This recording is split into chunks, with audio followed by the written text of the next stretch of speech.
Well, hello and welcome back once again to In the Growth Space. I am your host, David McGlennon, and I'm really grateful for you listening in once again. Now, if you are a small business owner, or maybe you're a solopreneur, or maybe you just want to start a new business, today's episode is for you. If you've ever struggled with adapting to your changing environment or even the changing you, we're going to talk with a business owner today who's been doing just that. You know, I met Rich Cardona on LinkedIn a couple of years ago and really enjoyed our initial conversation and enjoyed it so much that we stayed in contact and we stayed in touch. And I've seen him grow. I've seen him grow his business and his brand over the course of a really short period of time. I mean, he has interviewed people like Gary Vee and Claude Silver and Andrew Frisella. And, you know, he's just an amazing guy who has really continually pushed himself outside of his comfort zone. Now, let me tell you just a little bit about Rich because his story is really amazing. Rich is a business owner who's really continued to evolve himself and reinvent and grow himself as well as his business. And I'm really honored to have him on this episode. And I thought that today and this week would be such a great time to have him on the podcast because we just celebrated here in the United States our Independence Day. And I think of Rich and his story so much about being independent. And what you're going to learn about him is that he's a first-generation American. He's a retired Marine Corps attack helicopter pilot. So he's a bad dude, man. He's awesome. No, he's really nice. He's awesome. But he's a combat veteran. And he, after leaving the Marine Corps, he went into a corporate work environment. But after 2 years, he quit and he moved into his in-laws' basement and he searched for which of his curiosities could really potentially lead to a business of his own. And then Rich Cardona Media was born. Rich's team helps seasoned executives and seven-figure entrepreneurs become more visible by solidifying their personal brand, determining which social mediums they should leverage, and owning the content creation process. Jocko Willink is their most notable client. Now, if you don't know Jocko, go look him up. Rich's podcast, The Leadership Locker, is where influencers and industry leaders share their expertise with entrepreneurs, small business owners, and transitioning service members. Some of his guests have included Gary Vaynerchuk, as I said before, Chalene Johnson, Kendra Hall, Patrick Bet-David, and more. And so let's get into this conversation with Rich. You're going to really enjoy this one. Well, hey, Rich, so great to have you on the podcast, man. It's been a while. Welcome. Thank you. Thank you. I know we were just kind of warming up, but I'm like, cool. All it took was a couple minutes and I feel like we haven't missed a beat. I know. That's always a sign of a good friendship and a business relationship. Absolutely, man. Absolutely. Yeah, I'm so excited to have had you on the podcast here now, this episode, because, you know, I've seen you grow. You know, I've seen the things that you're doing in the business world. And man, I want to be able to share that with the listeners because I know that I have a lot of business owners.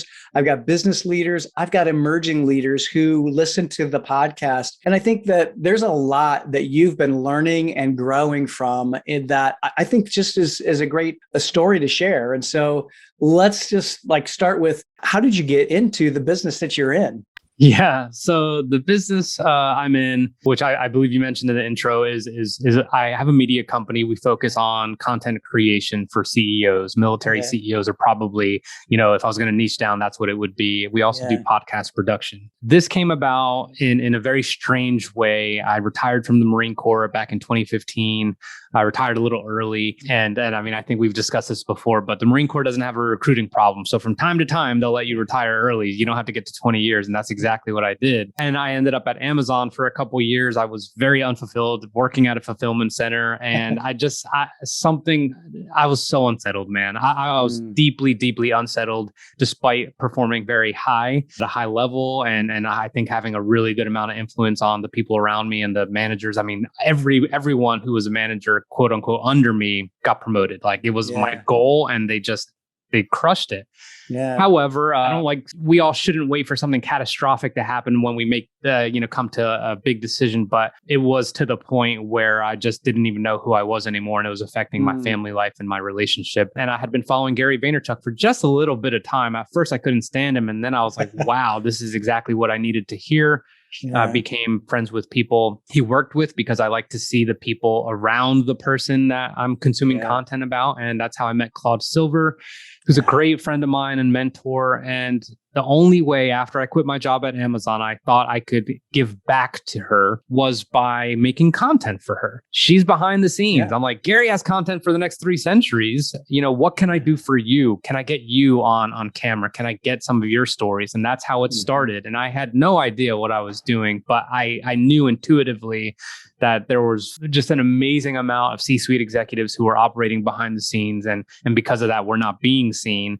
And because of that, the impact not being had on the people they could. So that is how the business started, and it evolved little by little. And it's been very fruitful. It's been very just engaging and gratifying for me, but helping people get their message out there in, a medium of their choice, and helping, I like to say, kind of untangle the spaghetti in their head of how to show up online and all those things. That is what I do. And that's why I do it. And that's how it started. That's such a great story, man. And I don't know if it was, I'm trying to recall if it was you or it was probably something that you did for Claude that introduced me to Claude. Yes. And then I got a chance to meet her. Yes. And it's kind of like, how the network goes from there. We start meeting people and, oh yeah, do you know Rich? Oh yeah, do you know, Hancher and all that kind of stuff. It's totally. It's so cool. I love how life unfolds like that. You were talking, one of the things that kind of came to my mind was there something in the Marine Corps that helped you to be like gravitated towards helping people to get their story out? I don't know if you've ever been asked that or not, but the thing is, not necessarily. And it's funny. We talked about this as we were warming up, so no one could see it, but we talked about, how your ideal audience or your target audience changes to an effect. Right. And here's what I could say. I'm a veteran advocate in my own way. I'm not the person who's just ridiculously patriotic and wearing American flag stuff and have a crazy beard and just like, there's nothing wrong with that. But I just do it in my own way. And some of that is just creating content and trying to give influence over that. That is how I'm doing it. It's kind of like service after service. When I was in... And I just had a podcast with Andy Frisella recently, and he goes, why can't you guys, talk about yourselves that much? Or, what's the holdup? I'm like, we're coming from a place where it was never about you. Yeah. It was about everyone else. Mm-hmm. So the hardest thing to do when you are removed from that structure and that kind of organization, and then with all that deep purpose, the most difficult part of that transition is being able to leverage what you've learned, but also presenting it. Yeah. So as I went through this, they always say the person, whatever business or you have or service or product, like that person should be acutely familiar with what the problem is that they had to solve. And that's exactly what I had gone through. I thought I was completely ready to transition, and I had an MBA and I had 17 years and I flew helicopters. Yeah. And it was a visceral experience. So the service after service is kind of where it landed. And that's what I want to do. I want to help people be seen. Now, to answer your question fully though, now all the work ethic has come into play. Like now everything that I learned, the respect, the kind of leadership challenges, how to solve problems, how to mentor, how to get organized, all that stuff is kind of now really coming to the surface a little bit more. But in the beginning of any entrepreneurial journey, I would say it's just a hot mess. Yeah, I totally get it, man. Totally get it. Yeah. Yeah. We were talking before we started rolling, but I can so relate with that because as I started my own business, I thought I was going to go one direction, and it totally changed. And I shouldn't say totally changed, but it changed directions. And I think that that's something that a lot of business owners don't realize, that they can change and that they can change their direction. It may be nuanced. It may be a big change, but regardless, it's going to change and evolve. And so I'm kind of curious, like what's been some of the evolution that you've gone through? What are some of those pivot points or change points that you've gone through, Rich? Yeah. So I think the biggest thing is, and I'm posting about this in the next few days, but your ideal client changes over time. And the reason that changes over time is because your expertise is being built as well, right? And like you might be an expert in leadership or consulting or whatever it may be, but now you're a little bit more refined. Every week that goes by, every month that goes by, your expertise is deepening. And if your expertise is deepening, what's probably happening, which is a very common mistake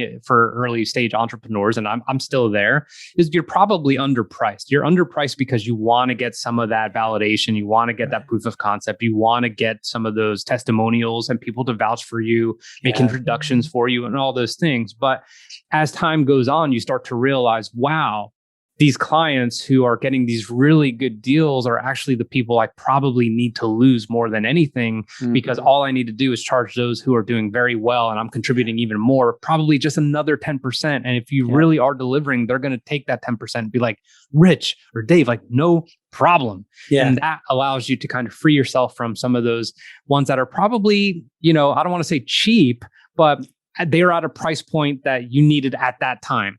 Yes. And now they're a little bit more time consuming. They need more things and they're a little bit more hands-on. And you're like, wow, things have evolved. So your offerings evolve, your expertise evolves, obviously. And then what you want to do actually evolves. And I think this is what you're kind of alluding to, is things change, and maybe it's nuanced or maybe it's major, but maybe you're in retail and you're like, I don't want to deal with inventory and capacity or anything. Or maybe you're consulting and you're like, I don't want to do hourly. I'm going to do a flat fee. This is what we're doing. We'll all meet this many times or once a week, and we're going to do this. And it's for this specific time period. That's it.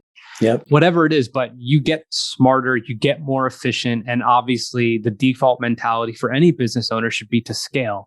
And anytime that you are desiring to scale, and if you're doing it appropriately and methodically, things are just going to change and evolve for the better. Yeah, no doubt about it. Really what you're talking about is the growth mindset. I mean, it's having that growth mindset and continually evolving and learning. It's not that we know everything there is to know right now. We don't. And like you just said, so articulately, we're going to continue to build and to grow and to find new things and find new markets that maybe we never even knew existed before.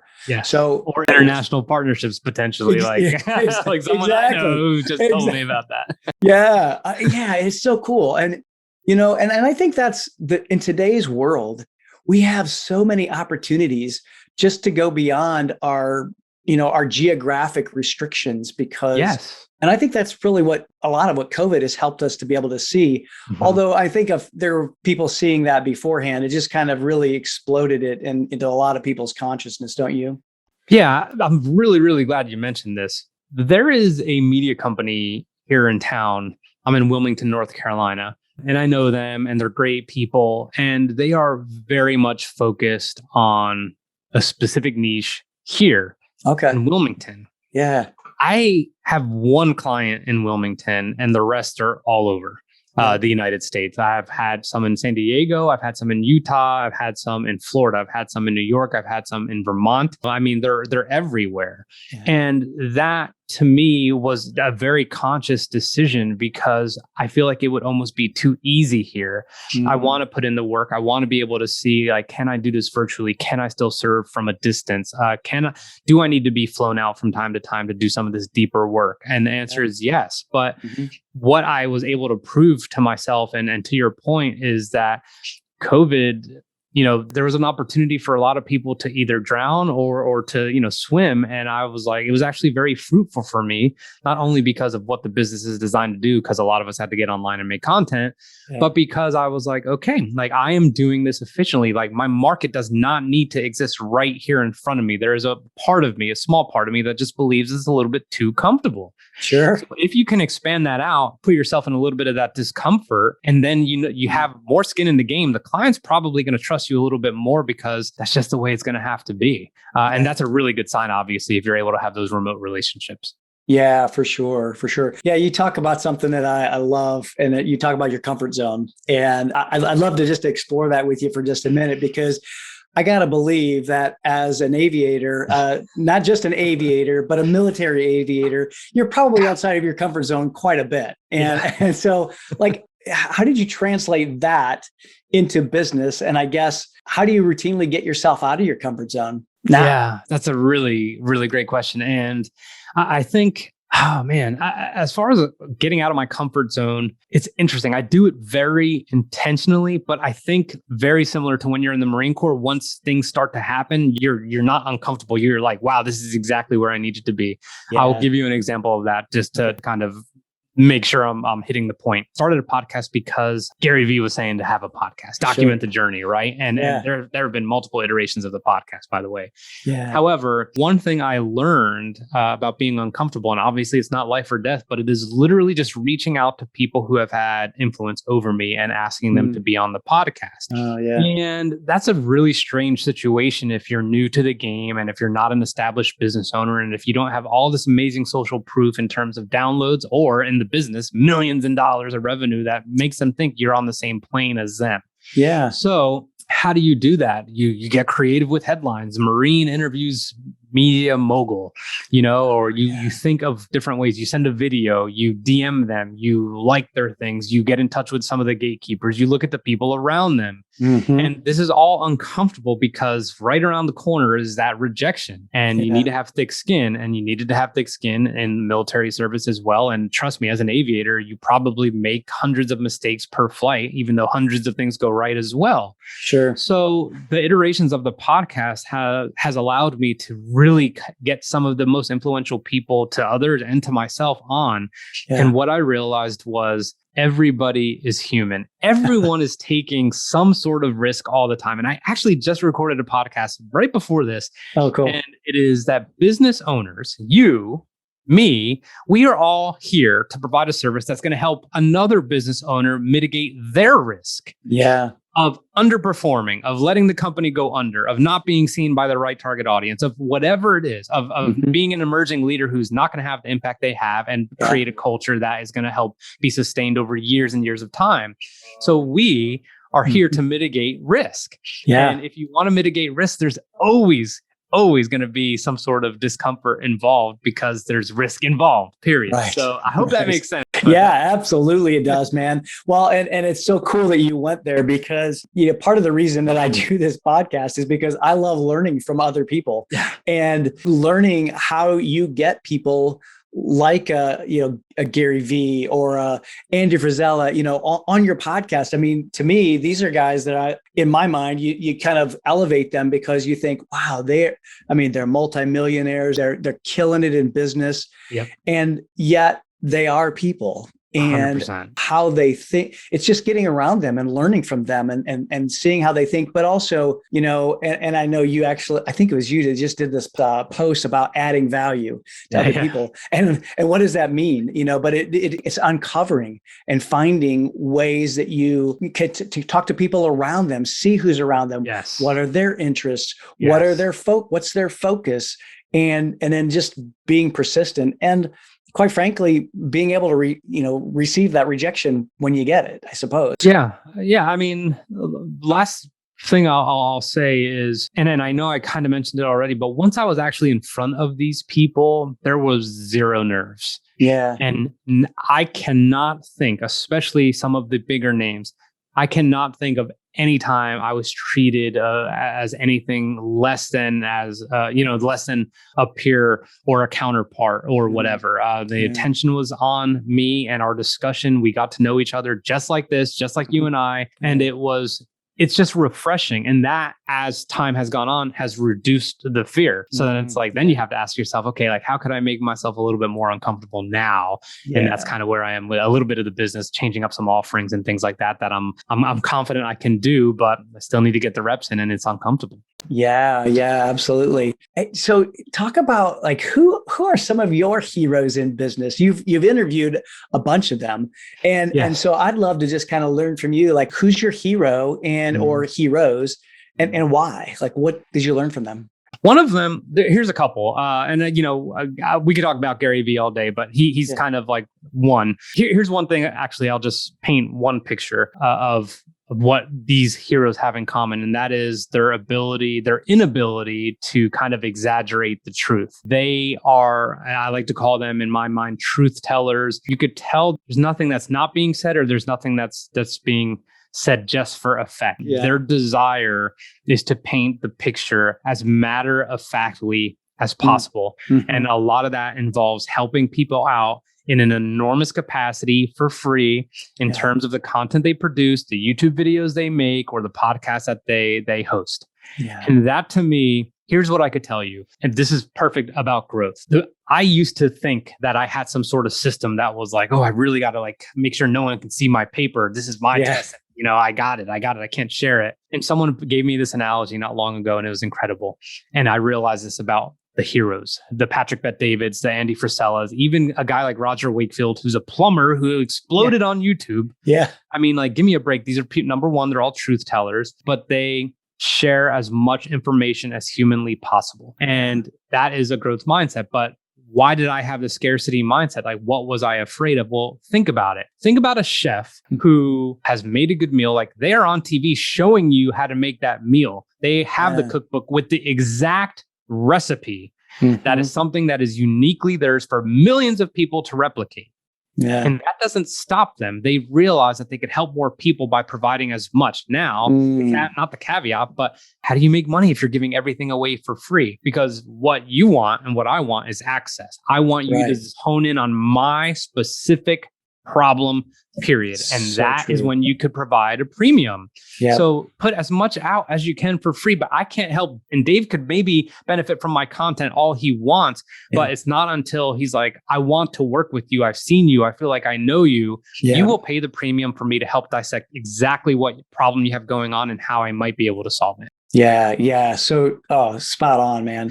Spot on. That access. Not only that, there's something to be said. I mean, you can put a recipe out there, but only you know how to put that recipe together really to make it primo, right? Yes, you know, 100%. and to make it taste the way it. And so your recipe done by someone else is someone else's creation. Yes. And I think that when we begin to realize that, that really helps us to hone in on our own unique ability and our own specialness. And I think as business owners, we have to remember that that's true with our own business. I mean, everything that we do, it's us, it's our culture, it's our people. And actually that, speaking of people, pretty sure you've added some people on your team over the past number of months and really a couple of years. So I'd love that. Like, how has that impacted your own leadership and your own growth path?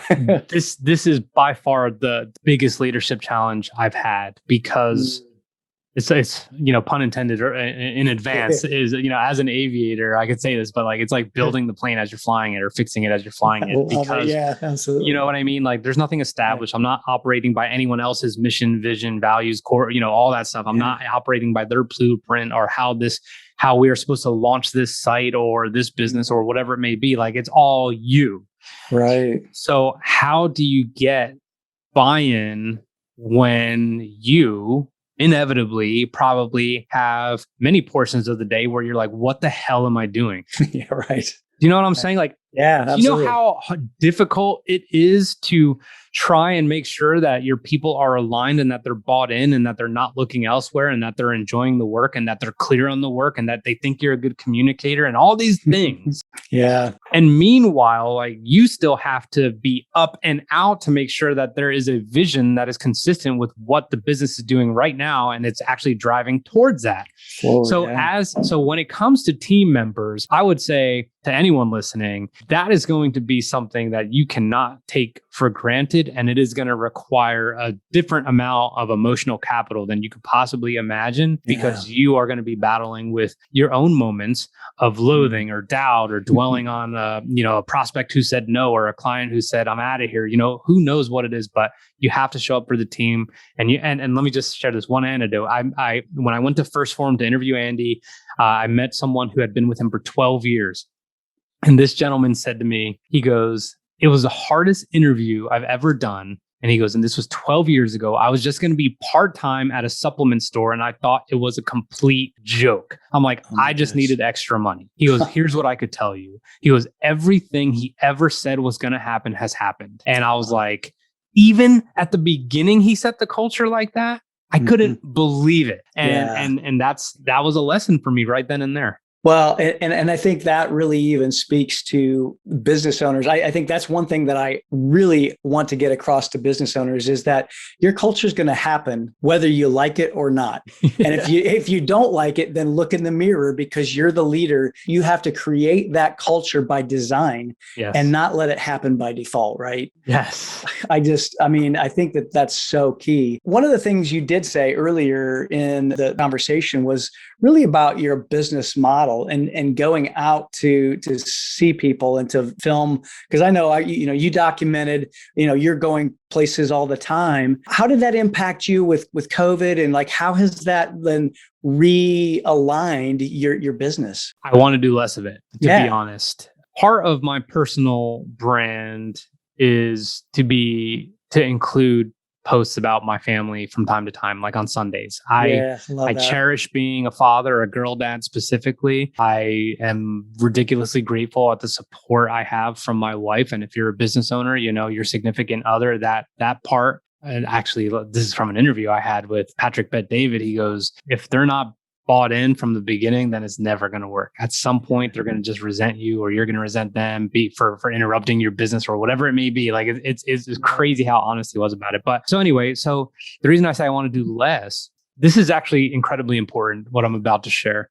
I don't belong behind the camera. I am behind the camera a lot, but I am not an expert in videography. If I am on a podcast and I am visiting someone to do the podcast, I do not need to be operating the camera then either, because then I'm less focused on them. So translate that into a client relationship. Although I am coaching them and helping them and allowing them to show up as their best self, their authentic self, exactly who they want to show up as, there's still a slight disconnect because I actually have to do something technical. So the traveling part is something we're exploring now, where I just don't have to go unless I go by choice. And our margins are good enough now where I could absolutely be like, I'm just going to hire a videographer in the city. I have resources all over the country. So how has it impacted me? It impacted my thinking a lot, because I was thrilled that I was able to still have people during COVID be like, dude, come out, come do this, and we'll film and we'll do 5 hours and I'll give you, we'll make 40 something clips for you. All these great things were happening. And trust me, it was lucrative, but it was also taxing at the same time, because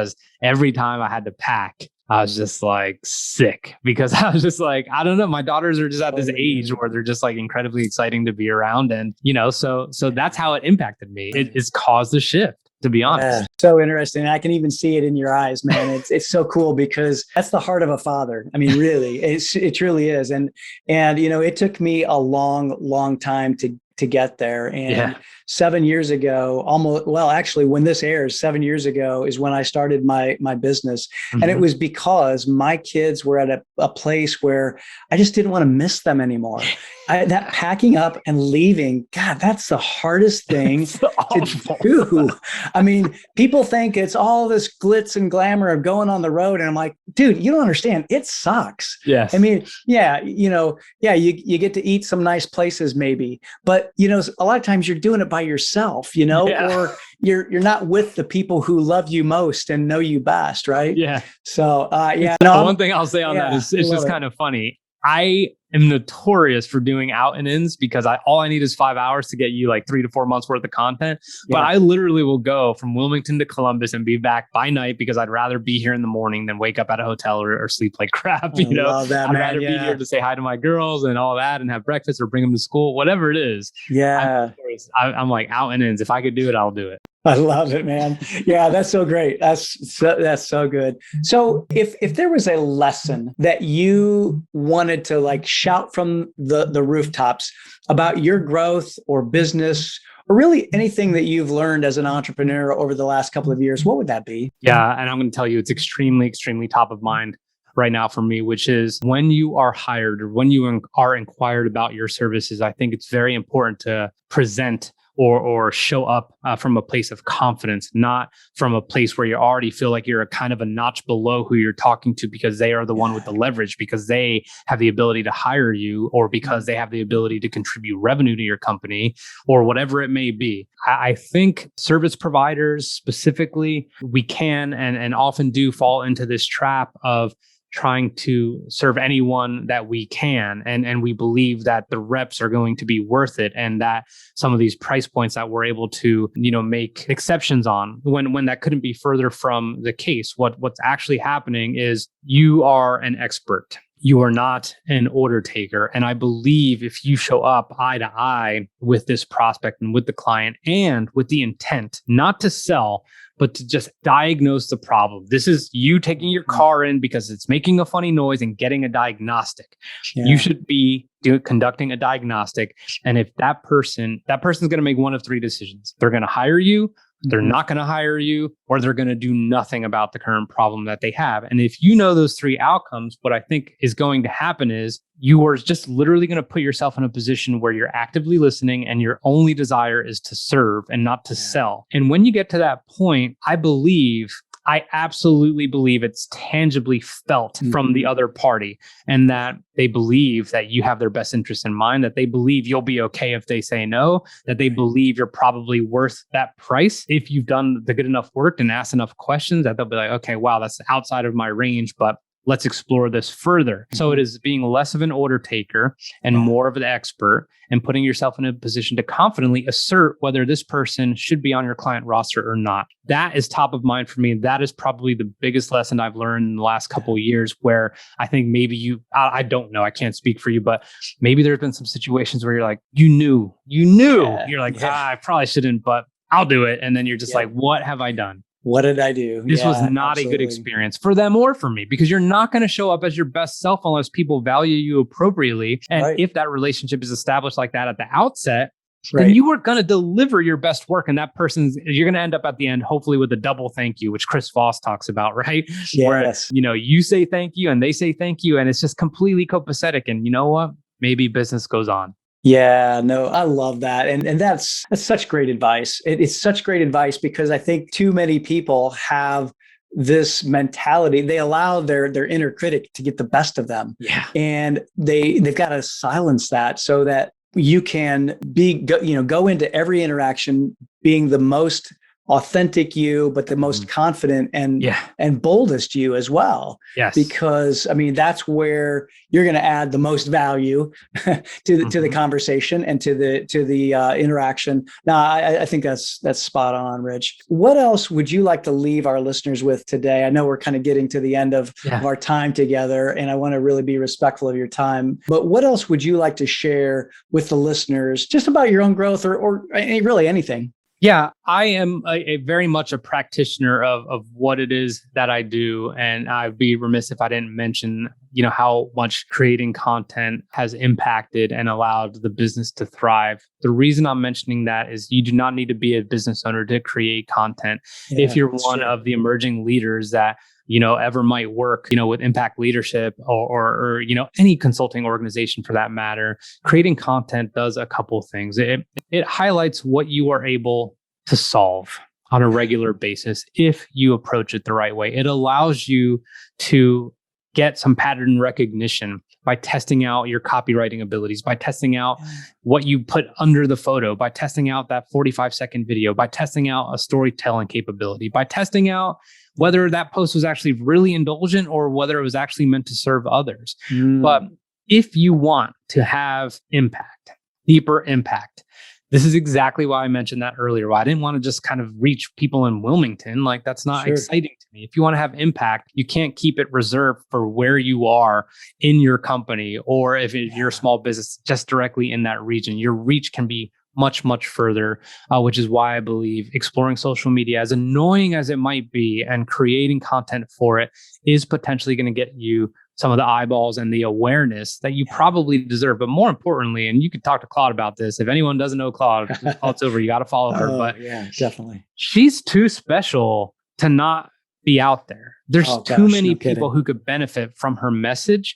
And if you realize if you are able to get to the realization that it's not indulgent, it's not egotistical, but it's in the best interest of people who are 5 steps behind you or want to be in a position that you're in, or a business owner, whatever it is. Yep. And it starts with getting the message out there and not keeping it in a box. Yep. So that is what I would say. And that has allowed me, the most gratifying messages I get are, that message really resonated. You completely changed my way of thinking, or something like that. And I know now when Gary says it to me, and when I thank him for another interview or whatever it is, he goes, this means so much more to me than a couple bucks. I know he means it because I get it. Yeah. So think about it from that lens, and maybe it'll help.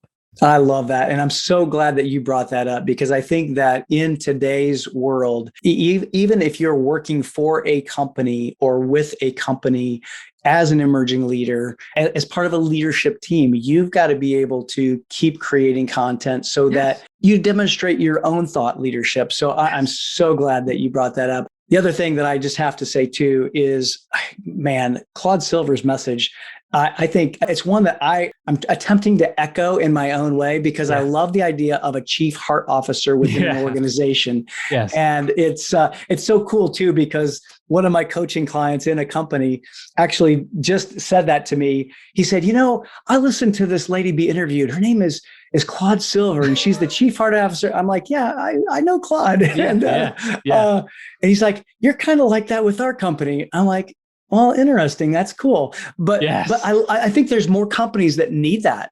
There are more companies that need someone to be able to help them find that heartbeat and find the human heartbeat of the organization and 100%. Keep it going, encourage it, because that's the human element of it. I think that too oftentimes business owners and business leaders get so focused on the numbers and the metrics and the KPIs that we forget the human component of business. So anyway, sorry, I'll get off my soapbox here for just a second. I could not agree more. I could not agree more. Yeah, absolutely. Well, Rich, tell everybody how they can get in touch with you. First of all, if you've never seen Rich, you've not been on social media. So get on LinkedIn, connect with him on LinkedIn, YouTube. Where can everybody find you? Yeah, LinkedIn is Rich Cardona. Instagram is Rich Cardona _, or you can just type in Rich Cardona. And then you are an aspiring business owner, a new business owner, or a seasoned business owner, then the Leadership Locker podcast is the podcast I have. We're about 138 episodes in. And I think depending on when this airs, if this is towards the end of June or after that, doesn't matter. But I do have a week where I'm releasing my podcasts with Andy Frisella, Gary Vaynerchuk, and then Patrick Bet-David all in the same week. Just some heavy hitters. I like to kind of stack it up, but just profound knowledge that anyone, whether you're in traditional work or if you're an entrepreneur, can benefit from. So definitely check out the Leadership Lock. Yeah, absolutely. Yeah, this should air right at the first part of July. So perfect. I think it should be perfect timing. So yeah, that's awesome. Well, Rich, thank you so much. I appreciate the time. I appreciate your willingness to share your experience, because you're one of those leaders that I see, and because you're out there and you're practicing what you preach. And I love to see that growth journey and see that trajectory, man. It's so exciting. I just love it. Appreciate you, my friend. And thanks for being on. Thank you so much for having me.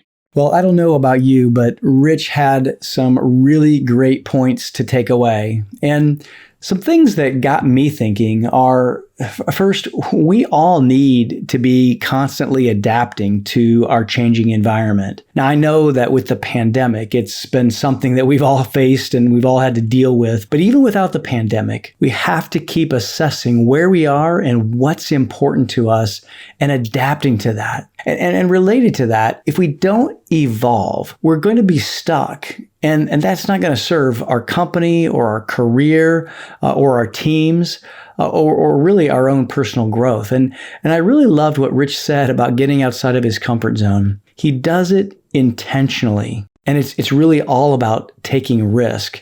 And I also loved what he talked about when he's going after and trying to get high profile people on his podcast. He's risking rejection, but that's part of being outside of his comfort zone. And essentially what he's saying is that he does it anyway, even if he's a bit afraid. And I loved what he shared too, really about being intentional with his own company culture, and the example that gave of the lesson that he learned from one of Andy Frisella's team members about how intentional Andy was right from the start of the interview of how they did things around that company. Now, I'd love to hear what you got from this podcast. So be sure to reach out to me and let me know. And next week, I've got another really great episode with a business owner who has grown dramatically over the last 18 months. And you're not going to want to miss this episode with Alexandra Persglov. So go out and be sure that you subscribe to the podcast. And when you do, if you go to the link in the show notes, I have a gift for you as my way of saying thanks for being a subscriber. I'm also cooking up some special things for my podcast listeners that you're not going to want to miss. So keep tuning in. Make sure you subscribed. But for now, thank you so much for listening and keep getting outside of your comfort zone. And until next time, be well.